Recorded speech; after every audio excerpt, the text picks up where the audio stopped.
Olá, pessoal, sejam muito bem-vindos. Muito obrigado por esse convite. Meu nome é Rodrigo Scalia, eu sou psiquiatra, sou terapeuta de casais e hoje nós vamos falar sobre alcoolismo e espiritismo. Então, o que tem a ver a questão do uso de álcool com o espiritismo, como que a gente entende isso e como que esse conhecimento pode ajudar você a ajudar outras pessoas ou a mudar um comportamento também que esteja te atrapalhando, tá bom?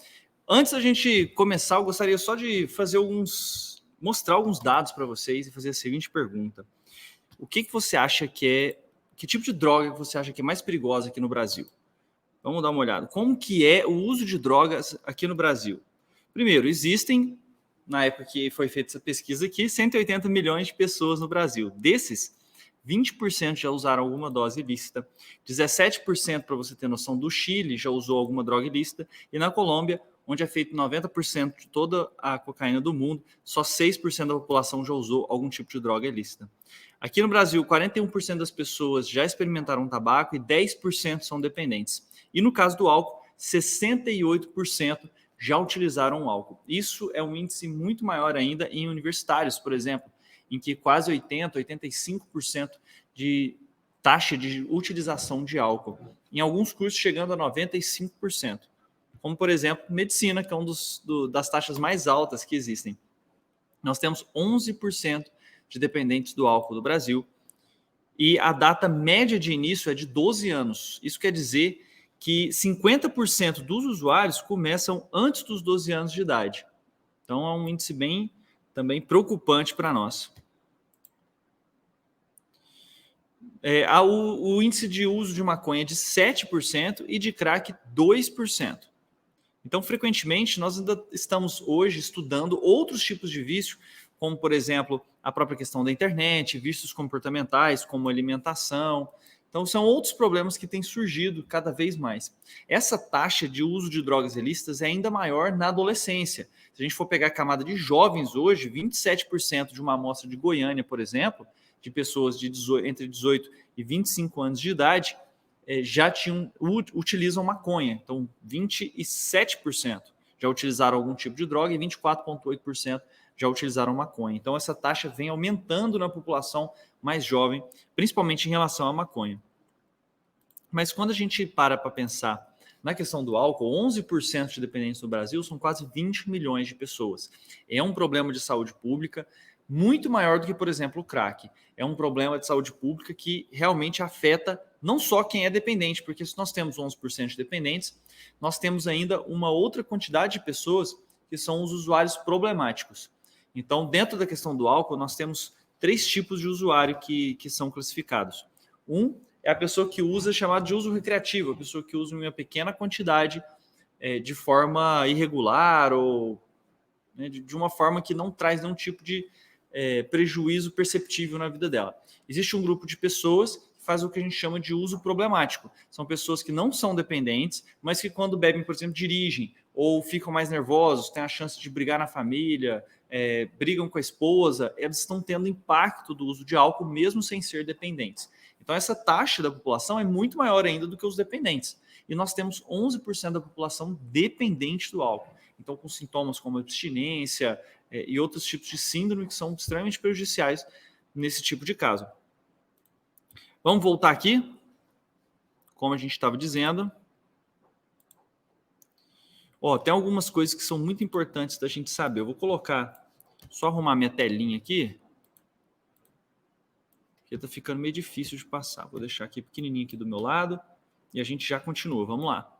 Olha só, essa informação aqui eu considero muito importante, que é a seguinte: 50% dos casos de estupro ou a vítima e o agressor estão sob efeito de álcool. Então, o álcool ele está relacionado também com outros tipos de problema, como, por exemplo, a questão do estupro. Uma quantidade muito significativa dos estupros acontece sob efeito de álcool, que faz com que a pessoa, tanto a vítima quanto o agressor, possam se colocar em risco ou ter atitudes que são facilitadas por conta do uso dessa substância. Esse estudo aqui é super interessante porque ele mostra que quando a pessoa ela é etilista, ela tem problema com álcool, a chance dos filhos deles terem desadaptações. que é de 56% no caso de filhos de pessoas que têm problema com álcool e 22% no caso de pessoas que não têm problema com álcool. Isso quer dizer o seguinte, que a pessoa fazer uso de álcool, ela provoca um impacto familiar importante, inclusive com a chance muito maior dos filhos terem algum tipo de desadaptação de comportamento, o que é super significativo. O que mais que nós temos de influência do álcool na sociedade? Aumento de acidentes de trânsito, por exemplo. Mas eu estou mostrando aqui para vocês que também diminui o QI. Então, a pessoa, quando você tem um uso de álcool, você tem uma diminuição na possibilidade cognitiva da pessoa. Essa diminuição ela acontece hoje, a gente sabe que mesmo em uso leve, a pessoa tem um uso leve de álcool, ela tem um prejuízo na cognição, na inteligência dela com o passar dos anos. Sendo que com 40, 50 anos de idade, essa diminuição já é perceptível mesmo em uso leve. É perceptível se comparado com o potencial que ela tinha no começo da vida. Então nós temos aí esse efeito também sobre a cognição que o álcool provoca, inclusive com a chance de provocar demência com o passar do tempo, que é um efeito muito conhecido do álcool. Nós temos esse efeito também, né, que você tem um aumento de divórcio, de taxa de divórcio. Então, para cada aumento que você tem no uso de álcool, para cada aumento de 1 litro por cabeça de álcool que você tem, eu não lembro se é por mês ou por ano, você tem um aumento de taxa de divórcio na população. O álcool é uma das principais causas de divórcio. O maior estudo que já foi realizado com a questão de comportamento, de felicidade na população, é um estudo da Universidade de Harvard que chama The Grant Study. Esse estudo, o que ele fez? Ele acompanhou pessoas durante dezenas de anos, durante várias décadas, e uma das coisas que eles encontraram é que quando você faz esse tipo de estudo, em que você pega uma população e acompanha durante muitos anos, é o melhor tipo de estudo para encontrar causa. Quando você não faz esse tipo de estudo, você acha correlação, mas causa é só quando você faz esse tipo de estudo longínquo, né? Esse estudo tem mais de 80 anos acompanhando as pessoas, depois os filhos, depois os netos dessas pessoas. E uma das conclusões mais importantes é que o álcool é uma das principais causas de divórcio na população. Então, ele não é, como se pensava, uma consequência do divórcio. A pessoa se divorciou, o casamento está ruim, e aí começa a beber por conta disso. Não, ele vem como uma causa, ele provoca o adoecimento da relação, ele provoca o divórcio, que muitas vezes não aconteceria se a pessoa não fizesse uso, principalmente se a pessoa for etilista, alcoolista. Então, a chance de divórcio em 9 anos, né, de pessoas que são etilistas é de 50%. A agressão verbal, a agressividade da pessoa é 2 vezes maior. E quando a esposa é consumidora do álcool, esse índice de alcoolismo, de divórcio, ele aumenta ainda mais. Eu não estou mostrando os slides aqui para vocês, hein? Então, o que acontece? O problema é que o etilista, a pessoa que usa álcool, ela vai fazendo do consumo uma prioridade. A pessoa desenvolve cerebralmente, desenvolve recursos para sempre fazer uso do álcool como prioridade na vida dela. Mesmo que isso custe a questão familiar, mesmo que custe o emprego, mesmo que custe a saúde, há um desbalanço do nível de prioridade no cérebro da pessoa e ela faz realmente o consumo, a necessidade. E isso é glamorizado nas séries, é glamorizado nos filmes, nos atores, como se fosse algo chique, algo descolado, algo que vem na nossa cultura como presente em todas as situações, o que é extremamente prejudicial. Como que a droga, o álcool no caso, que para mim e na maioria dos autores é a droga com maior impacto na saúde pública que nós conhecemos, ela provoca dependência. Primeiro, ela pode ou causar euforia ou aliviar a dor. Então, a droga, para poder causar dependência, ela precisa fazer uma dessas duas coisas. No caso, o álcool faz os dois.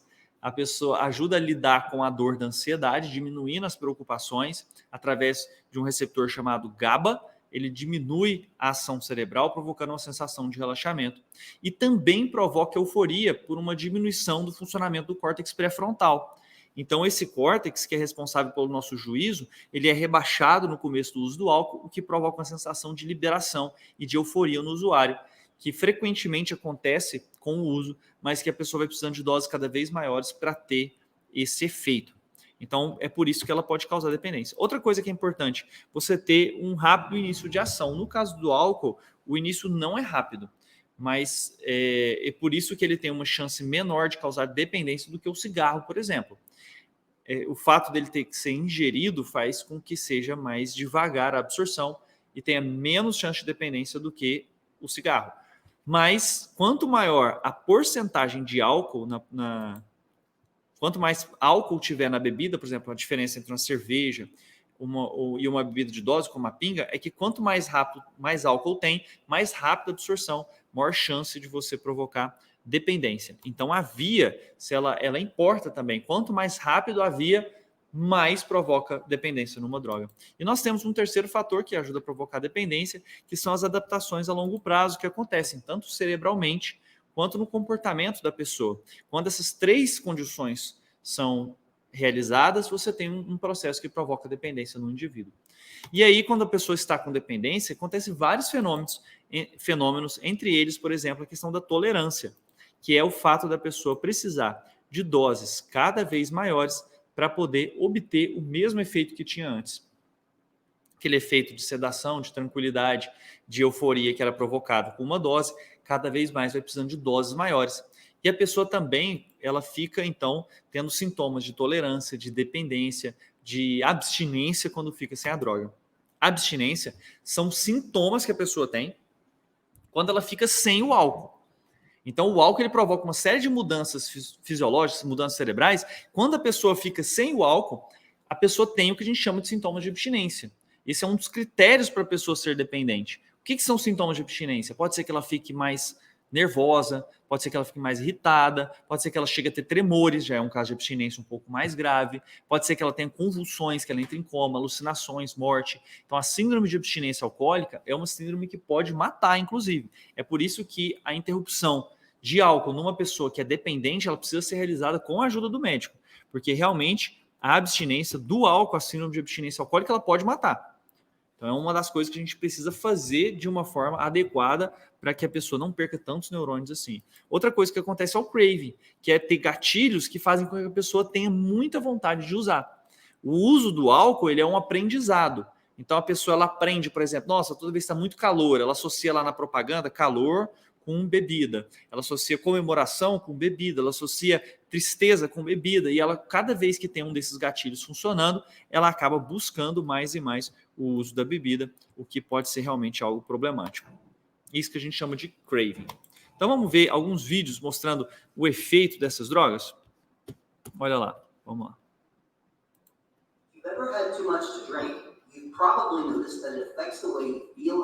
Bom, então uma das coisas, o que está realmente acontecendo no cérebro de uma pessoa?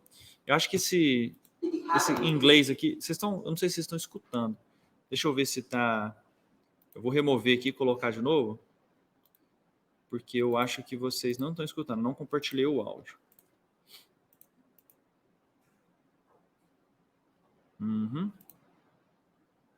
Isso, vamos tentar de novo então? Vamos lá. Então, ó, o álcool, o que ele faz? Ele faz mudanças cerebrais. Qualquer coisa que a gente aprende, qualquer tipo de habilidade aprendida, ela provoca mudanças cerebrais. Então, ele provoca, por exemplo, mudanças nessa área tegmentar ventral, que é onde é produzida a dopamina. Essa dopamina ela vai para um lugar chamado núcleo accumbens, onde ela estimula os neurônios, a estimulação desses neurônios através da dopamina provoca uma sensação de euforia, de bem-estar, o que faz com que a pessoa queira buscar aquele comportamento de novo. Com o tempo, vai acontecendo uma mudança do córtex pré-frontal. É essa região que está colorida em rosa. Quando isso acontece, você tem uma mudança cerebral significativa no comportamento da pessoa, que passa a buscar aquela substância que provocou euforia, que provocou bem-estar, com uma frequência cada vez maior, até provocar realmente a dependência. Então, a dopamina é uma das coisas que mais está relacionada com a dependência do álcool. Também, além do GABA, que é o que provoca o relaxamento, é outro neurotransmissor. Então, vamos dar uma olhada aqui. Esse aqui é o GABA. Esse aqui é o GABA. Então, vamos lá. Pausou. Então, você tem aí o efeito do etanol. Vamos dar uma olhada em como que isso acontece. Nós temos os receptores. Esse aí é um exemplo de um receptor, que é o receptor que a gente chama de GABAérgico. Então, esse tipo de receptor, o receptor GABA, ele está presente em vários neurônios e ele provoca uma diminuição na eletricidade do cérebro. Então, quando a pessoa está sem o álcool, o que acontece? Vamos dar uma aproximada aqui no neurônio para você ter ideia. A pessoa está... Quando entra um agonista do GABA, a entrada de cloridos dentro do receptor, dentro da célula, isso faz com que a eletricidade ela passe de maneira mais devagar, provocando um relaxamento. Isso acontece em todos nós. Mas quando há a presença do álcool nesse mesmo receptor, o que acontece é um fortalecimento desse processo. A quantidade de clorido que entra quando o álcool está junto é muito maior, o que provoca um efeito muito intensificado do relaxamento. Então você pode ver que, nesse caso, a eletricidade ela passa de maneira muito mais identificada, provocando um efeito muito intenso. Então você vai ter mudanças no comportamento da pessoa, que é o que é chamado de intoxicação. Então, olha só, o que acontece? Com o tempo, o álcool ele vai provocando, ele provoca o que? O álcool, as mudanças que o álcool faz. O álcool, quando vem, ele provoca uma inibição, não é? Então, ele pesa, é como se o nosso corpo estivesse tentando manter uma balança em equilíbrio.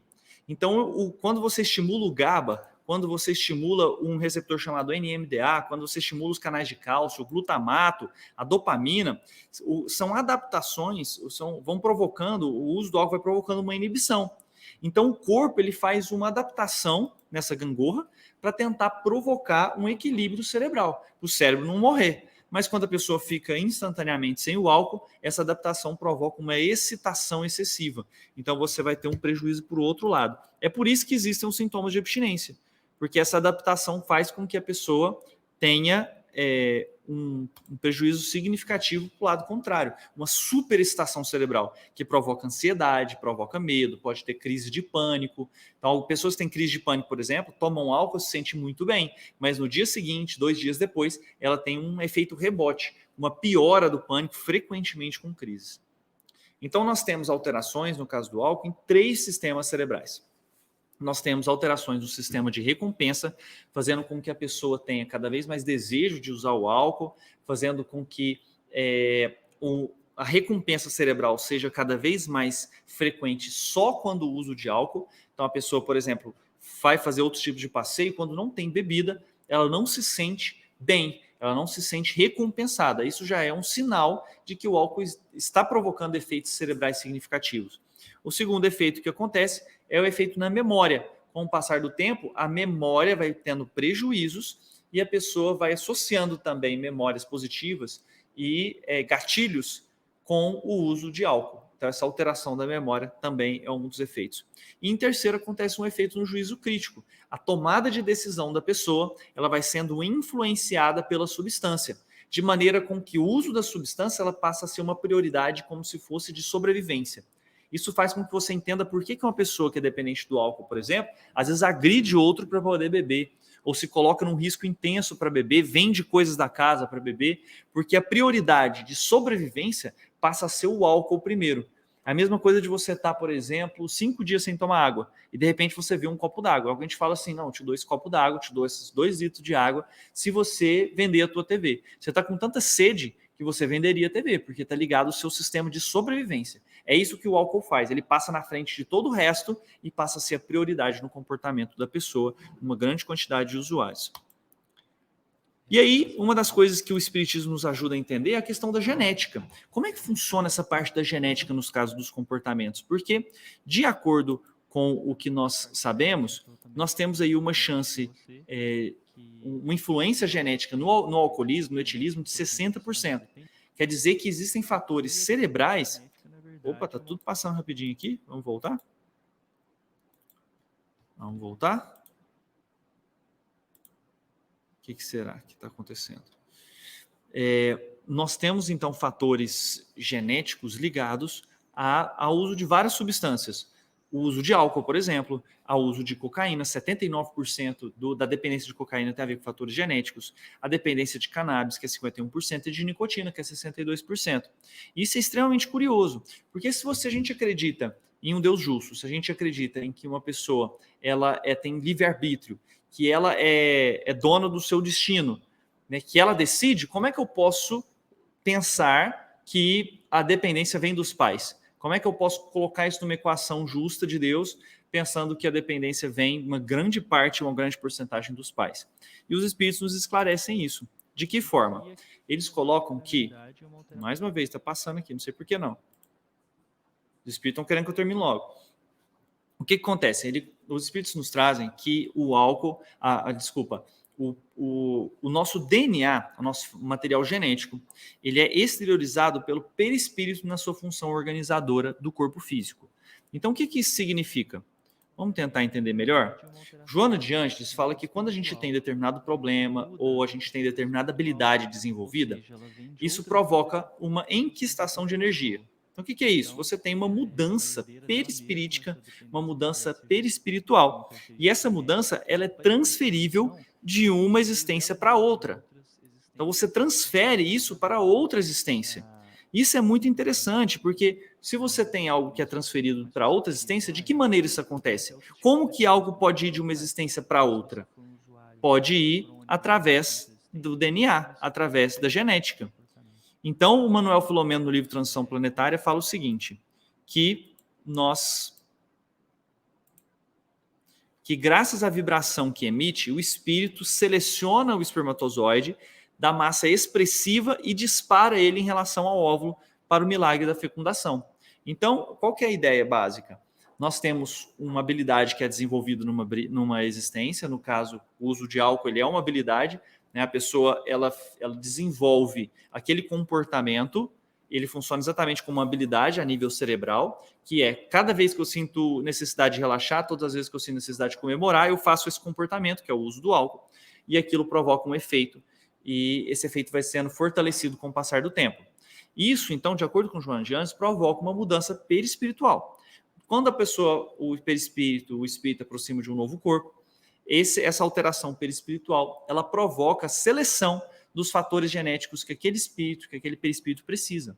É por isso que isso explica que, na verdade, o DNA é uma forma da lei de Deus ser aplicada aqui na Terra. É uma forma de você ter justiça através dos seus próprios atos. É por isso que nós podemos dizer que nós somos herdeiros de nós mesmos. Nós herdamos aquilo que nós plantamos em outras existências, inclusive em relação a potencial genético. Então, de acordo com essa ideia, é como se os espermatozoides ligados e o próprio óvulo que amadurece depende da atração magnética do perispírito e das necessidades que ele tem. E em relação às consequências espirituais, também existem? Sim, também existem. Se você viu a série sozinho, você vê lá que existe uma influência, nós acreditamos que existe uma influência entre pessoas obsessores, por exemplo, ou pessoas que já desencarnaram que querem fazer uso do álcool, e as pessoas que podem ser influenciadas.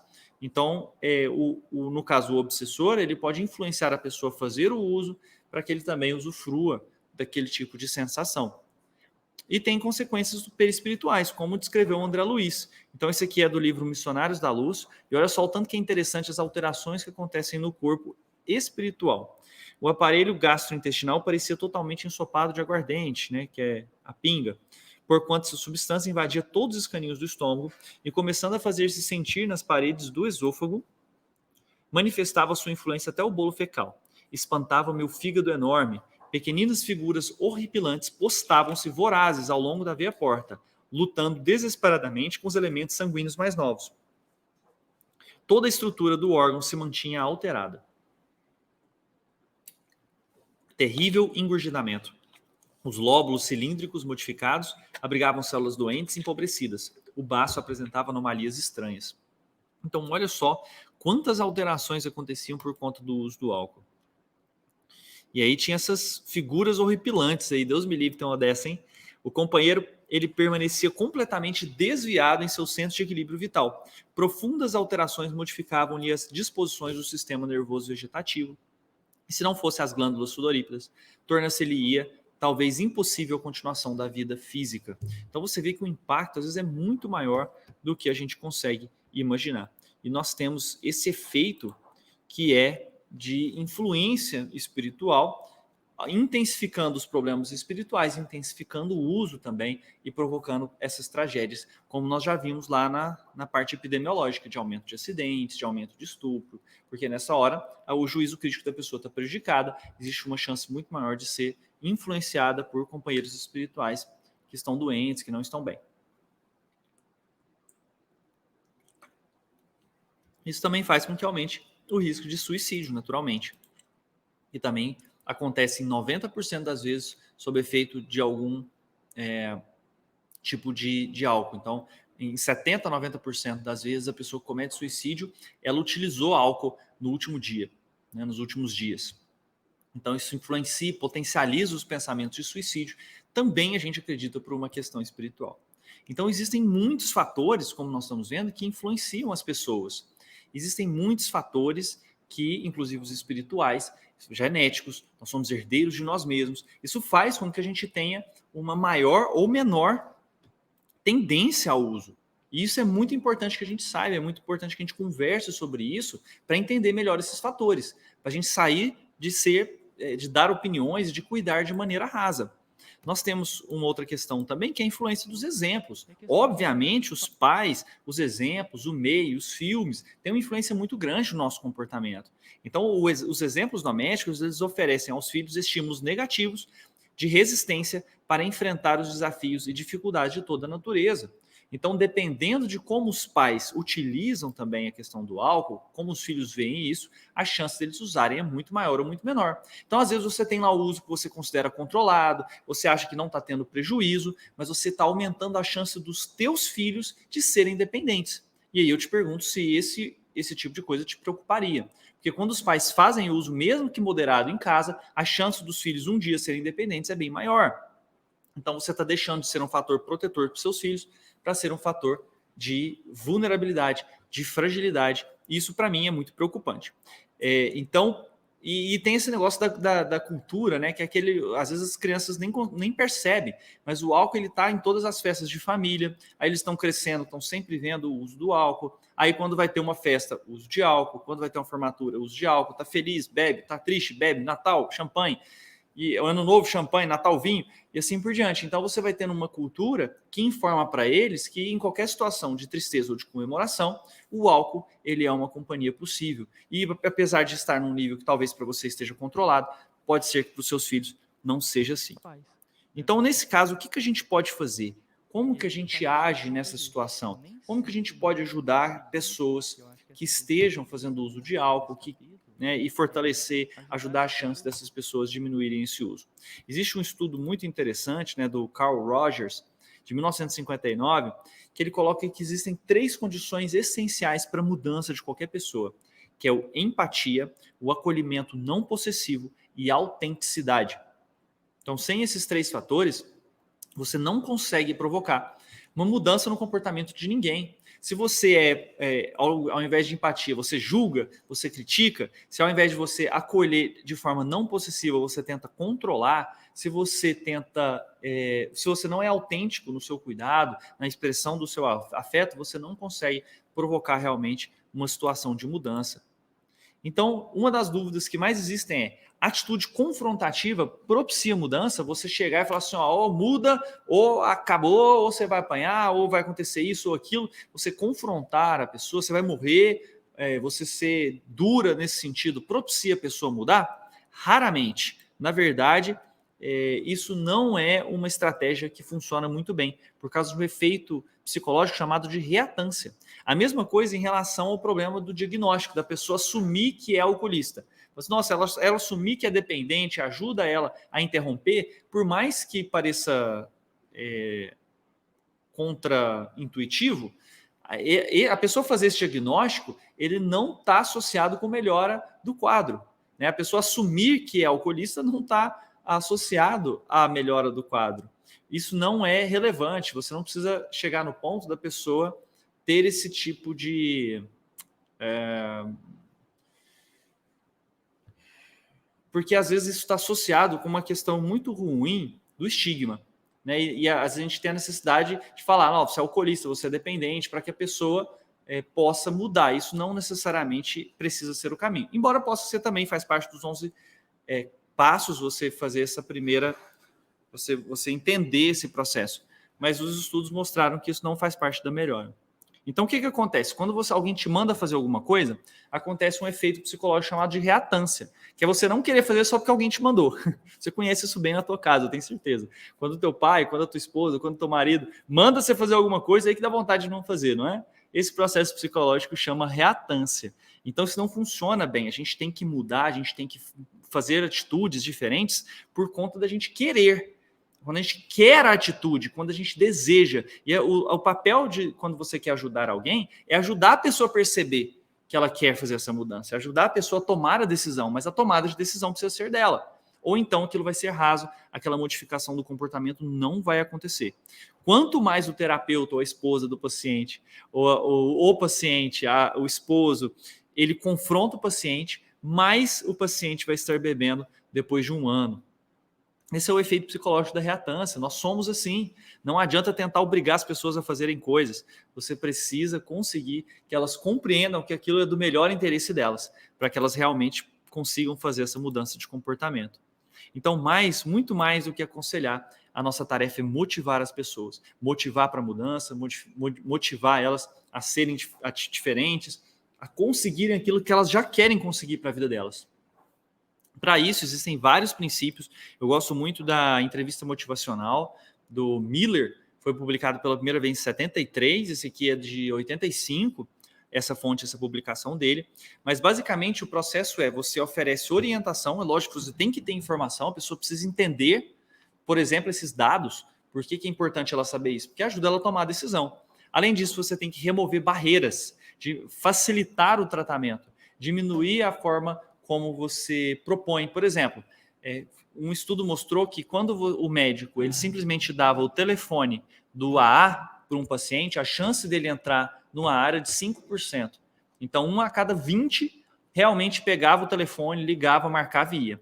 Quando o médico, durante a consulta, dava o telefone, ligava para o AA para a pessoa, colocava ele em contato com um padrinho já, esse padrinho pegava o telefone da pessoa, a chance da pessoa engajar na área de quase 90%. Então você tira, sai de 5% para 90% com uma atitude muito simples de quem está ajudando. Isso pode acontecer também quando você é esposa, quando você está no centro espírita, você vai tratar uma pessoa que está com álcool, então você precisa facilitar o processo. Se você facilita a carona da pessoa, né, ajuda a pessoa a ter alguém que passa na casa dela, pega para levar para o tratamento, facilita muito, já marca o horário, ela já sabe que dia que é. Tudo isso ajuda muito as pessoas a provocar mudança e a fazer algum comportamento. Né? Por isso que lá em casa, quando a gente precisa marcar um médico, eu ajudo minha esposa, ela me ajuda. Né? Senão, quando a gente tem que marcar para a gente mesmo, parece que não vai. Aí, quando o outro marca, a gente consegue ir. Impressionante. É ou não é? O que mais que a gente tem que fazer? Proporcionar escolha. Então, isso aqui os americanos chamam de menu. Você, olha, você tem várias opções e deixar a pessoa escolher mesmo. Sua opção, se você fizer isso sem julgamento, não é aquela coisa assim, tentando manipular o outro. Se você continuar assim, é isso aqui que vai acontecer com o tempo. Por acaso, se você continuar dessa forma aqui, é isso aqui que vai acontecer. Se você decidir por isso, você vai passar por isso e por aquilo. Então, você oferece opções do que a pessoa pode tentar para conseguir parar. Isso chama menu ou oferecer escolhas. Diminuir o aspecto desejável do comportamento, então aquela sensação do que é bom que a pessoa usa, você conseguir diminuir esse aspecto, você conseguir que ela perceba os prejuízos que ela tem nesse uso, isso facilita. Praticar muito a empatia, o se colocar no lugar do outro, tentar ver a ver do outro, muito mais entendimento do que convencimento. O entendimento sempre precede convencimento, em qualquer caso, em qualquer situação. Proporcionar feedback de como que a pessoa está indo, esclarecer os objetivos e ajudar de forma ativa. Então, isso tudo são estratégias de motivação que aumentam muito a chance da pessoa se tratar bem. E a própria Joana de Angelis recomenda, de acordo com a extensão de cada caso, a ajuda psiquiátrica, ou mesmo a internação em alguns casos. E nós temos aí o tratamento espiritual, que contém leitura edificante, caridade, prece, água fluidificada, todos esses fatores que estão envolvidos no tratamento espiritual são de extremo benefício para uma pessoa que está dependente do álcool. Você tem fortalecimento através da leitura, né? A própria questão da caridade e do propósito de vida, que pode modificar muito, a própria ação da prece, a modificação corporal que existe. Você tem um efeito da água fluidificada no corpo da pessoa, provocando uma melhora, provocando um auxílio significativo. Agora, uma coisa que a gente tem muita certeza que não funciona é o rótulo. Então, o rótulo, está tudo passando aqui, o rótulo não funciona. Então, quando você simplesmente rotula a pessoa de alcoolista, de bêbada, esse tipo de situação, isso não ajuda a pessoa a parar. E é por isso que, se você for ver a frase do Evangelho, você vai ver lá, né? Será que a gente acha essa frase lá, né? O rótulo cobre a multidão de pecados? Ou você acha rotulai-vos uns aos outros?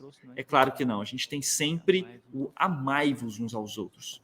Então, uma das coisas que a gente precisa entender é como nós estamos agindo. Como tem sido a nossa atitude em relação às pessoas? Frequentemente a gente oferece empatia ou julgamento? É criticismo ou é acolhimento e remoção de barreiras? Porque uma pessoa que está passando por essa dificuldade é a pessoa que mais precisa de ajuda.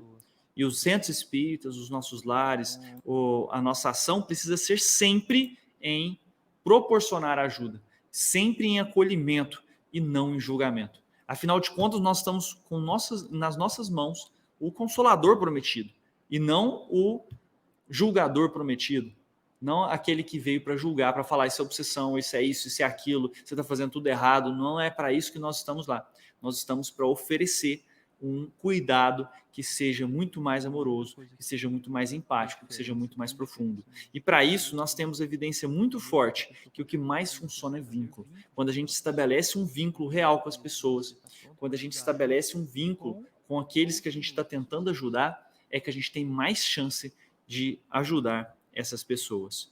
Então, pessoal, o que nós gostaríamos de trazer é um questionamento em relação a, primeiro, como tem sido o nosso uso de álcool. Se você faz uso, a primeira coisa que você tem que entender e pensar é se faz parte para você correr esse risco.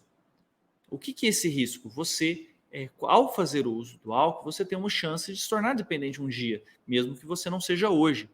Então, você quer tomar esse risco? Caso você ainda ache que não tenha risco de se tornar dependente, você quer o prejuízo que o álcool em pequenas doses provoca para o teu cérebro, para a tua cognição, para a tua inteligência? E mais um terceiro fator que você precisa avaliar é: você quer o risco que isso provoca para os teus filhos e para as pessoas que estão à tua volta? Então, pensando todos esses fatores, se você deseja interromper o uso, se você entende que isso é o melhor para você, você precisa de ajuda. Qual que é a melhor ajuda que você tem? Pessoas que possam acolher de maneira significativa, que possam utilizar do tratamento espiritual, que possam utilizar do tratamento médico para te dar uma chance muito maior de interromper com esse hábito.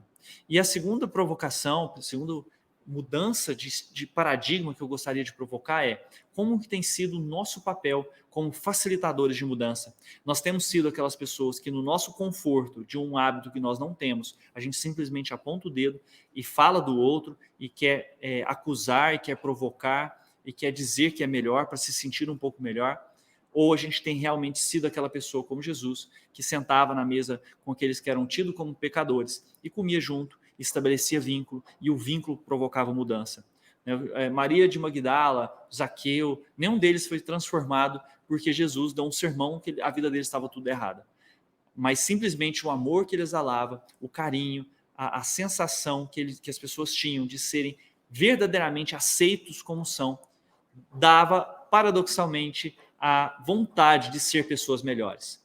Nós atingimos o nosso melhor quando a gente consegue ser quem a gente é. Quando a gente se sente aceito pelo que nós somos, é que a gente atinge o nosso maior potencial. Essa é uma descoberta da psicologia, mas que diz muito, há muito tempo, Jesus já praticava entre nós. Muito obrigado pelo convite, espero que tenha sido tão positivo para você quanto foi de aprendizado para mim, e eu estou disponível por contato caso você tenha qualquer dúvida em que eu possa ajudar. Muito obrigado e um grande abraço.